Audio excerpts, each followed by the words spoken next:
الجمعة اللي فاتت من 4 أيام في هيئة الإذاعة البريطانية التلفزيون الإنجليزي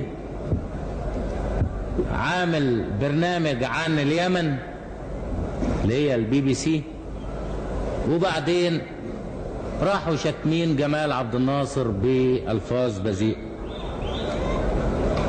احنا كانوا زمان بيجيبوا مركب هنا يهزوا الحكومة، والنهارده لما يشتمونا نقدر نضربهم بالجزمة كمان ونشتمهم من أكبر واحد لأقل واحد. جابوا الأساطيل، حصل إيه؟ جابوا الأساطيل هنا بورسعيد هزموهم. هل الأساطيل نفعت معانا سنة 56 ولا بتوع المظلات صرفوا 100 مليون جنيه وطلعوا بحسرتهم، طلعوا بخيبتهم؟ النهارده ما قدامهمش الا انهم يشتمونا، والله ما بيشتمونا بنشعر ان احنا ناس مهمين. بقى كان زمان جريدة التايمز لما تتكلم كلمة يسقط رئيس وزراء المملكة المصرية. النهارده اما بيشتمونا، طب ما احنا نقدر نشتمهم. هو احنا جريدنا ما تقدرش تشتم ملكة بريطانيا ولا رئيس وزراء بريطانيا؟ ممكن قوي. ما انتوا شتمتوهم هنا كتبت لهم ايه على الحيطة بورسعيد؟ احنا فاكرين الكلام ده، بنجيب لهم الكلام اللي على الحيطة ونطلعه لهم. قلت لهم يور كينج ايه؟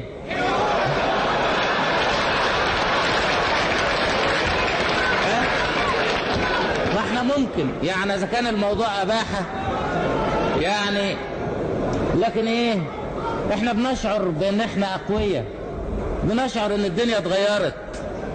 اما بتطلع الاذاعة البريطانية وبتقول ان جمال عبد الناصر كلب مثلا زي ما قالوا، بنقول لهم وانتوا ولاد 60 كلب.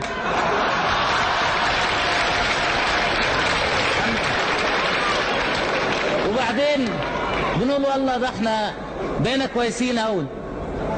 كان زمان جريدة التايمز تكتب كلمة يسقط رئيس وزراء مصر، والنهارده بورسعيد سقطت رئيس وزراء بريطانيا. الدنيا اتقلبت، الدنيا اتغيرت. يشتموا زي ما يشتموا، ما بيهمناش. الدول اللي بقت دول من الدرجة الثالثة تشتم زي ما تشتم، زي اللي من الدرجة الثالثة عندها ايه غير الشتيمة؟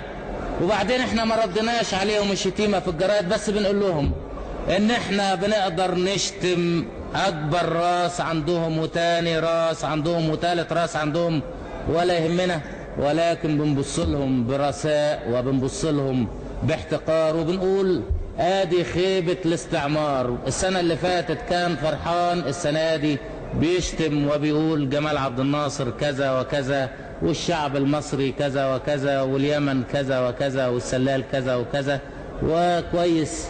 والسنة الجاية أو هيشتموا ويفضلوا يبقوا دولة من الدرجة الرابعة، واللي بعدها دولة من الدرجة الخامسة، ونقعد احنا هنا نتفرج عليهم.